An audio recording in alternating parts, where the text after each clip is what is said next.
Vous êtes à l'écoute de Faut se le dire, on est toujours ensemble jusqu'à 20h. Retrouvez-nous également sur YouTube avec tous les extraits de l'émission. Camille ce soir pour m'accompagner. Salut. Salut. Tu vas bien? Ben oui, très bien. Bon, et on n'est pas tout seul aujourd'hui. Nous avons avec nous Alexandre Pell qu'on a déjà reçu, mais c'est en visio et là il est avec nous dans le studio. Bonjour, ça va, vous allez bien? Bah écoute, ça va et toi? Ouais, très bien, très bien. Je suis très ce content d'être à Toulouse. Beau temps toulousain. Ah ouais, mais de toute façon là, j'ai joué à Grenoble 3 jours de pluie, j'ai joué à Agen 3 jours de pluie. Non, là on est bien. J'espère que les nappes phréatiques, j'ai l'impression que François Hollande est à nouveau président de la République. C'est vrai.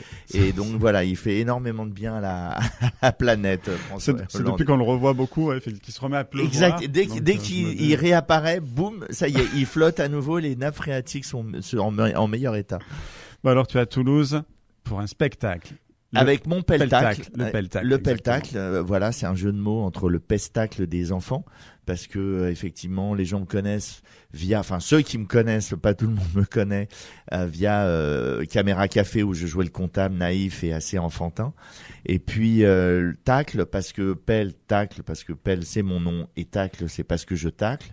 Et c'est vrai qu'aujourd'hui, tout ce qu'on peut plus dire à la télévision ou à la radio, je le dis sur scène et on s'aperçoit qu'on peut rire de beaucoup de choses entre gens consentants et surtout avec un peu de recul et de discernement et pas tout prendre pour soi. Donc j'ai beaucoup de plaisir à être chez vous, à être au Citron Bleu. Et voilà, c'est un lieu que je trouve magique. Et c'est l'honneur des humoristes de jouer dans des salles plus petites et d'aller dans des endroits où les gens comme Anaïs, qui s'occupent du Citron Bleu, font un travail formidable pour les artistes. C'est vrai qu'elle est très présente et cette salle est cultissime à Toulouse maintenant, voilà, depuis des années. En plus, on y mange bien. On y mange bien, c'est propre, tout est chouette en fait, tout est agréable et on est reçu. On a l'impression d'être en famille et c'est mieux qu'en famille parce qu'on connaît pas les gens, donc on s'engueule pas et on n'a rien à leur reprocher. Donc ça, c'est vraiment chouette. C'est vrai. Bon, alors dans le spectacle, tu es trié tout. J'avais vu, c'était l'an dernier. Ouais, à Balma, tu l'avais vu à Balma. C'est vrai, c'était un moment où, voilà, j'avais des amis qui tout le long étaient comme ça. Oh, il a osé. Bah oui, mais en fait, ce qui se passe, c'est que moi, j'ai écrit pour les nuls, pour les guignols, pour Groland, pour la série H, pour Caméra Café, mais aussi pour Team Seed, pour Arthur, pour les Gérard de la télévision. Donc, effectivement, j'ai une plume où j'ai été élevé au Desproges, Coluche. Bedos, Le Luron, donc des gens qui ont vraiment mis un coup de pied dans la fourmilière et quel coup de pied parce que il y avait un humour un peu à la papa de mes parents qui m'ont eux fait découvrir Bedos, Desproges, Coluche et Le Luron. Et c'est vrai que moi je suis issu de Charlie Hebdo aussi et on peut rire de tout.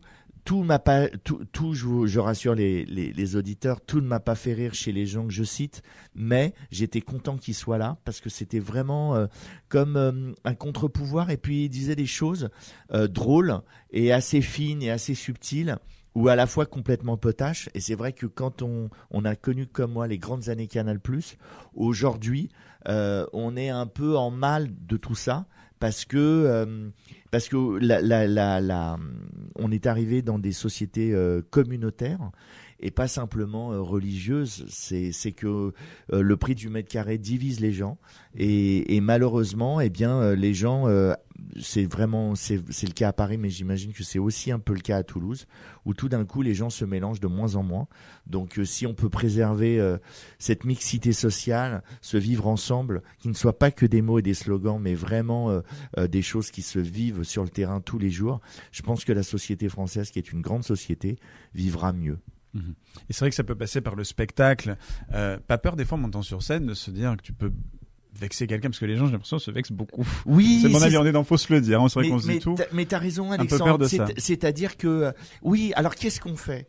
On fait quoi? C'est le coup du tableau avec les gamins qui ont pas supporté de voir des femmes nues qui sont pas du tout, c'est pas du tout sexué.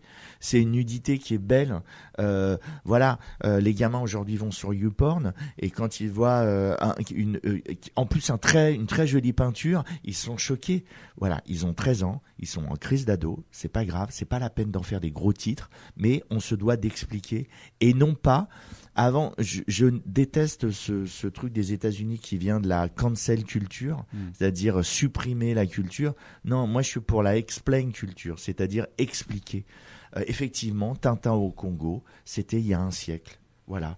Il y a 2 siècles, on a massacré les Indiens, on a massacré les bisons aux États-Unis. Il y avait l'esclavage. On a évolué, on évolue. J'espère que ça va aller dans le bon sens. Ça va dans le bon sens. Donc, soyons vigilants de ça. Et c'est vrai que on a le choix entre quoi ? Je vais parler français. Fermer sa gueule et rien dire et laisser faire. Voilà. Ou alors, de se marrer. On est humain. Le rire, c'est le propre de l'homme. On en sait tous quelque chose. Voilà. Et même les animaux se font des blagues. Donc nous, on va juste un peu plus loin. Et même des animaux font des blagues aux humains. Exactement. De mon chat, là, tu vois, par exemple. Ouais, c'est souvent. Hein. Ouais, mais moi, j'ai un chien et c'est pareil aussi. Il est en communication et il a envie de faire des blagues, de s'amuser, etc. Pourquoi nous, on n'aurait pas le droit à ça ? Voilà. Donc, on est tout en haut de la chaîne alimentaire. On est en train de détruire notre planète et les animaux ne le font pas. Ils les préservent, ils essayent de faire en sorte de la préserver. Et je trouve qu'aujourd'hui, on est harassé de polémiques stériles et on en oublie l'essentiel. Et voilà. Et je trouve qu'aujourd'hui, on peut rigoler de tout. On se doit de rire de tout avec discernement, de recul et avec tous les gens de bonne volonté.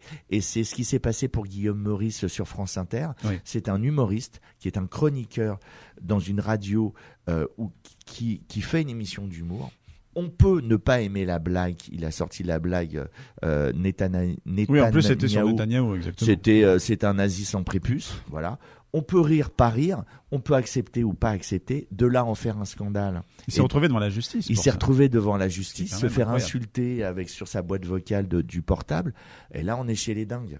On n'est pas. Si moi je le dis dans une émission qui est pas d'humour et je suis pas chroniqueur, tout ça, on se dit tiens, c'est un peu curieux, donne un avis quand même qui est un peu spécial et très tranché. Après tout, pourquoi pas ? Mais on n'empêche pas les gens de parler et on n'empêche pas les gens de sourire, de pas aimer ce sourire ou de rire. Voilà. Et je trouve que on est sur une dérive qui est quand même et surtout, ce qui est désagréable, c'est que je trouve que France Inter l'a joué un peu profil bas et a dit non, mais parce que bon, là, il y a une limite qui a été franchie. C'est quoi la limite ? Complètement. Assume, t'assumes. Quand on fait de l'humour, on s'excuse pas. C'est quand on n'a pas d'humour qu'on s'excuse. C'est vrai. Et là, de l'humour dans le spectacle, il y en a. Et il y en a, l'humour qui gratte. Exactement. Ouais. C'est le plus de l'humour noir et voilà. Oui, Camille. Est-ce qu'il y a déjà des blagues que tu as pensé et que tu t'es dit non mais ça je vais pas la présenter parce que elle est trop. Mais tous les jours. Mais en fait, nous notre métier c'est quand même de censurer. On est là quand même pour faire rire. Et la limite de l'humoriste, c'est on n'est pas là pour donner son avis ou on peut le donner dans le cadre. Là, je le donne très librement parce que je suis pas sur scène. Et je me permets de dire ce que je pense, voilà, parce que je pense que la sincérité, c'est quelque chose qui est important pour un artiste. La sincérité, ça veut pas dire aussi de dire tout et n'importe quoi. Moi, je suis quand même tenu de faire rire les gens. Donc, je peux donner mon avis, je le donne sur tout un tas de personnes et machin, etc. Mais ça doit rester drôle. Ça doit, même si on sent que j'aime ou que j'aime pas, on doit se marrer. On peut adhérer ou pas adhérer, mais surtout, philosophiquement ou politiquement, mais surtout, on doit adhérer par le rire. Moi, je dois faire rire. Donc, il y a bien entendu l'autocensure. On parle toujours des grandes années de Canal+. On se censurait parce que, par moments, on n'est juste pas drôle. C'est juste pas drôle. C'est une époque où il n'y avait pas les réseaux sociaux, donc bon, vous recevez peut-être les lettres des mais moi j'adore les haters. Comme ça. En fait, exactement. C'est vrai. C'est-à-dire que ce qui a changé, c'est le 2.0, c'est le numérique. C'est-à-dire qu'avant, tu voyais un sketch sur Canal+ qui te plaisait pas, t'écrivais ta lettre, tu disais bon, il va falloir que j'écrive ma lettre. Donc déjà les gens ils se disaient bon, j'écris déjà mal, donc je fais 27 fautes d'orthographe sur 2 pages, donc je vais pas le faire. Et voilà, et ça empêchait, ça limitait le truc. Aujourd'hui, il y a des gens, moi j'adore les haters sur les réseaux sociaux parce que c'est des crétins.fr, mais de très grande qualité. Le dîner de con à côté, c'est un petit déjeuner, et je suis fan de ça parce que les gens écrivent avec 27 fautes. Pour qui tu croyais que tu te faisais passer, enfin genre des trucs où tu dis non mais relis-toi, enfin tu peux pas te relire parce que tu sais pas parler et voilà et écrire, et je suis assez fan de ça en fait. C'est vrai que on peut ce que je ne comprends pas sur les réseaux sociaux, et c'est ce qui me fait rire, c'est qu'il y a des gens qui vous prêtent des intentions que eux ont, mais que vous ayez pas. Et ça, je trouve ça génial. Parce que tu dis quelque chose, t'es un antisémite, un anti-musulman, un anti-parisien, un anti-vegan, un anti-féministe, je ne sais pas, et autres, et toutes les conneries qu'on peut entendre. Et en fait, c'est eux, c'est leur œil qui voit ça et qui l'interprète comme ça. Et ça me fait crever de rire. C'est souvent arrivé quand on joue un petit peu les idiots, qu'on fait un peu le mec absolument voilà, ou qui est raciste, misogyne, horrible, et que on le fait exprès, on grossit le trait. Exactement. Ça m'est déjà arrivé avec un ami, une fois on faisait exprès, c'était pas en radio, c'était vraiment au resto entre nous, mais on faisait vraiment les salauds pour se moquer bien sûr des salauds, et il y en a qui ont pris ça premier degré. Mais dit, oui, mais si tu fais ça, c'est que quelque part tu le penses. Alors que au contraire. Ah ouais, bien sûr. Mais c'est aussi pour ça que la scène c'est magique. C'est que on peut se déguiser, on interprète des personnages, et à la fois c'est nous et pas nous. Et puis surtout, voilà, il va falloir accepter que l'être humain est peut-être tout en haut de l'affiche, tout en haut de comment dirais-je, de l'évolution, mais aussi ça peut être vraiment un sale con. Et on a passé quand même 2 ans à sauver des gens dans le monde entier. On a trouvé un vaccin ultra rapidement, en 1 an et demi. Alors en fait, c'était pas ultra rapidement puisque ils avaient déjà le RN, etc. Exact. Voilà, donc sinon, il y a eu beaucoup de polémiques. On a eu beaucoup de chance et il y a eu des polémiques, mais c'était déjà acté avant et ils cherchaient, etc. Et là, depuis 2 ans, on tue des gens. Et vraiment on se dit c'est pas possible que toute la planète, l'Europe n'a jamais été aussi bonne quand elle s'est retrouvée dans cette crise du Covid où tous les pays étaient obligés de faire solidarité. Aujourd'hui, cette crise est peut-être derrière nous où il y aura des Covid 23, des Covid 24, 25, etc. mais moins virulents. Il y aura forcément un jour une autre pandémie parce que je pense que voilà, c'est l'évolution de l'homme et qu'il y a tout le temps eu des maladies et il y en aura toujours qui se développeront par notre alimentation, par tout un tas de trucs. Mais en vérité, on est capable du meilleur comme du pire et je vois pas pourquoi on rigolerait pas du pire. Effectivement. Question non. Ah si, j'avais peut-être une question. Comment vous faites, comment l'inspiration de vos blagues arrive? Ça arrive en faisant les courses, ça arrive en étant en colère contre quelque chose que j'ai lu ou que j'ai vu à la télévision ou dans la presse. Il doit y avoir du coup en ce moment, parce qu'il y a de quoi se chauffer, mais alors de tous les côtés. Voilà, moi il y a la colère et et l'injustice ou l'indélicatesse ou l'incompréhension m'amène à trouver des blagues parce que c'est mon firewall, c'est mon antivirus à moi. Ça me permet de pas être complètement dingue. Et c'est vrai qu'il y a beaucoup de choses que je ne comprends pas. On regarde la COP aujourd'hui 28 qui se passe à Dubaï. C'est déjà fin de la vanne, quoi. Et à chaque fois, ils sont à 2 doigts mais tous les ans, ils sont à 2 doigts de conclure un accord historique. Et c'est un accord historique à minima où il se passe rien. Et puis dans 20-30 ans. Et dans 20-30 ans. Quand il sera trop tard, normalement. Et j'ai fait des émissions pour voyage qui s'appelaient Very Green Trip en 2015. Je m'aperçois qu'en 2024, allez, on dit 2024, même si on est 2023, je m'aperçois qu'il n'y a pas grand-chose qui a changé, quoi. Donc vraiment, je suis assez épaté. Et je trouve qu'on s'en prend beaucoup trop aux comiques et pas assez aux hommes politiques et pas assez à tous ces gens qui font que, voilà, j'ai pas compris pourquoi on avait arrêté le nucléaire. Parce qu'effectivement, si le charbon et le pétrole et le gaz russe étaient beaucoup moins chers, mais effectivement, je comprends pas bien ce court-termiste.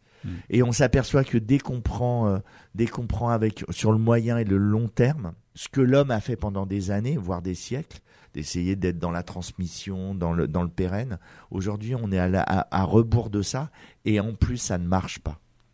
C'est vrai. C'est vrai que c'est assez catastrophique.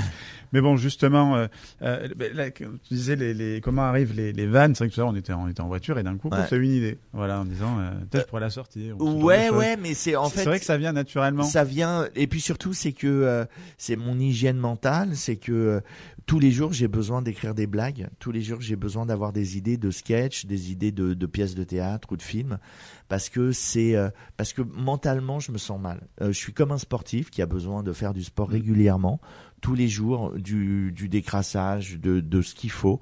On se dit, les joueurs de foot qui ont fait un match de foot la veille, pourquoi ils se retrouvent au décrassage le lendemain à 10h30, eh bien le dimanche, parce que effectivement, pour décrasser, pour que la machine ne se grippe pas, eh bien moi c'est pareil, j'ai besoin tous les jours d'écrire pour que ça ne se grippe pas, et puis j'en ai besoin psychiquement.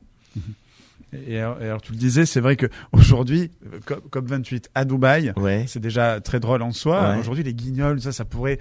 Comment on peut parodier ça justement, ou dans des séries ou dans. Je sais pas. C'est là où c'est compliqué. Là, quoi. je sais pas si c'est pas. Non, mais après, si tu as par exemple les guignols. C'était des personnages en latex qui parlaient. On pourrait, Macron y est allé, il pourrait revenir et on pourrait faire un sketch là-dessus. En disant. Des fois, on a l'impression que c'est déjà tous des sketchs, alors tout parti confondu, toute personne confondue. Oui. On dirait déjà des sketchs tellement ça va un peu loin. On dirait la version grotesque de Don't Look Up, quoi. Mais c'est vrai. C'est exactement ça. C'est que il y a, et puis surtout, je pense qu'il y a contrairement à ce qu'on dit très souvent, c'est que on n'arrête pas de nous dire la démocratie va mal parce que 52% des gens ne vont pas voter, mais l'élection présidentielle a été d'une telle médiocrité en 2022 que c'est pas anormal que les gens n'aient pas envie de se déplacer. Si le match, c'est comme un match qui est déjà gagné d'avance, vous regardez pas.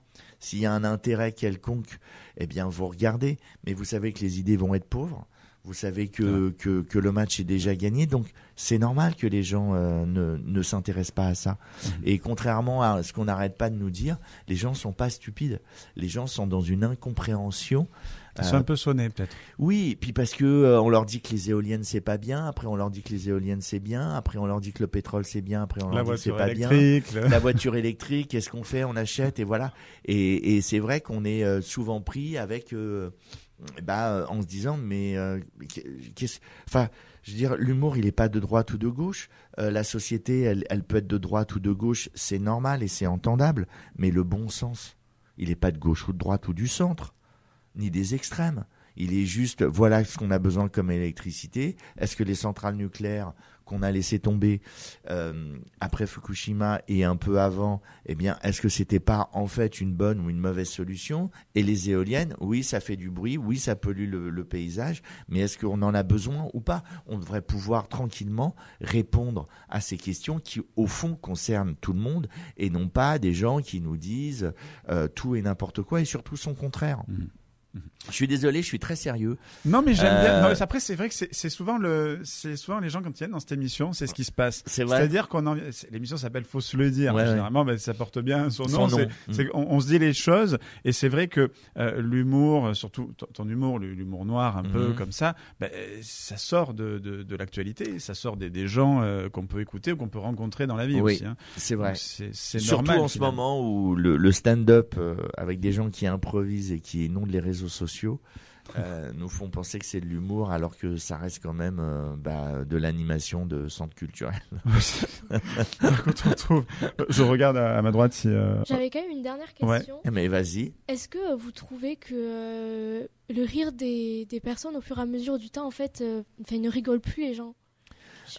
S'il y a une évolution du rire, c'est ça, forcément. Je connais pas ton âge. Et donc forcément, tu as pas, Elle va sur 75. Voilà, j'imagine. Donc j'imagine que ton tante a connu Fernand Reynaud, non mais c'est logique que le rire évolue. les gens évoluent, les générations. Moi, quand j'étais plus jeune, il y avait des comiques que j'adorais, que j'adulais, qui étaient comme Marc Jolivet ou Guy Bedos ou Coluche. J'avais qu'une envie, c'est de leur ressembler parce que je trouvais qu'ils étaient foncièrement drôles. Moi, j'avais des a priori sur Roger Pierre et Jean-Marc Thibault. J'ai vu Roger Pierre, ça te dira rien parce que t'as pas l'âge. Je l'ai vu sur scène, je l'ai trouvé juste extraordinaire de métier, de drôlerie. Et il y a des gens, c'est normal que la génération qui a aujourd'hui 20 ans ne rigole pas de la même chose. Enfin, moi, j'ai 2 gamins, 22 et 13, ils ont 9 ans d'écart. Il y a des choses communes et il y a des choses pas du tout communes. Parce que quand tu as 13 ans, tu n'admires pas les mêmes personnes que 7 ou 8 ans après. Et tu verras, plus tu vas avancer, plus tu aimeras des comiques. Je dis des comiques, mais ça peut être de la peinture, des films différents ou des livres différents, parce que tu as une maturité, tu as acquis quelque chose pour lequel, quand tu avais 13, 20 ou 30, ou ça m'arrive encore à mon âge, j'avais pas la maturité nécessaire et suffisante, et tu t'aperçois qu'il y a tellement de choses à connaître que si tu es un peu gourmand et assoiffé de culture, tu peux t'apercevoir qu'on a beaucoup, beaucoup de choses à connaître en fait. Mais c'est normal que le rire ne soit pas le même en fonction des époques. En tout cas, vous pouvez aller vous marrer et puis réfléchir aussi avec Alexandre Pelle. Au Citron Bleu, tarif unique 18 € par personne. Et c'est porte ouverte à partir de 19h. C'est vrai que le Citron Bleu, c'est très famille. Hein. On arrive. C'est parfait. Vous pouvez boire un coup, vous pouvez manger, il y a le spectacle. Et voilà, à 22h15, vous êtes chez vous. C'est ça. Si vous avez les métros ou les trams, ou voilà, si vous n'êtes pas fait enlever la voiture. Le week-end, ça tombe très bien. Exactement. Parce que là, le métro, c'est 3h du mat. Ah, super. Donc, le temps de faire le spectacle, l'after. C'est mieux qu'à Paris, en fait. C'est mieux qu'à Paris. Bien sûr que Toulouse est mieux. Oui, je suis d'accord. Je suis bête, moi. Enfin. Allez, le TFC, quelle question, quoi. Mais c'est vrai. Mais bon, c'est quand même l'OM les premiers, hein. Jamais, voilà. Donc, Alexandre Pelle. Et puis après, on te retrouve partout en France. Parce que c'est vrai que l'émission, elle est à Toulouse, mais on diffuse partout, sur les réseaux, donc. Je reviens d'Agen et voilà. Et j'ai eu beaucoup de chance, j'ai beaucoup joué dans le Sud-Ouest et c'est un public que j'aime bien parce que c'est un public qui est fin et cultivé et bon enfant. Et voilà. Et donc il y a des publics qui sont un peu plus sales gosses, des publics qui sont un peu plus hautains. Et les Toulousains sont, voilà, c'est pas péjoratif, mais c'est un bon public, c'est bon enfant et ils captent très vite. C'est ce qui est bien dans cette ville, c'est qu'il y a, on parlait du vivre ensemble, et c'est vrai qu'à Toulouse, il y a un vrai, bien sûr qu'il y a toujours des moments compliqués, mais il y a un vrai vivre ensemble qui est assez incroyable, rire ensemble. Voilà, on a un quartier populaire, enfin dit populaire, en plein centre, on a Arnaud Bernard, qui est un quartier quand on y va, qui est fantastique en réalité, parce que tu as de tout et franchement, voilà, moi je me rappelle, on faisait des soirées là-bas, assez incroyables. Malheureusement, beaucoup ont fermé parce qu'il y a une gentrification un peu compliquée. Oui. Mais voilà, c'est vrai que Toulouse, je vends la ville un petit peu. Voilà, ça s'entend pas du tout. Comme ça va circuler partout, je me dis que voilà, donc si jamais, mais bon, venez pas trop quand même. On vient de ça, mais quand même. J'ai peur que Paris descende. Avant la province montait à Paris pour réussir. Aujourd'hui, c'est les Parisiens qui descendent pour ne pas échouer. C'est vrai. Oh, on va finir sur ça. Merci beaucoup. Merci Alexandre. à vous. Et rendez-vous au Citron Bleu.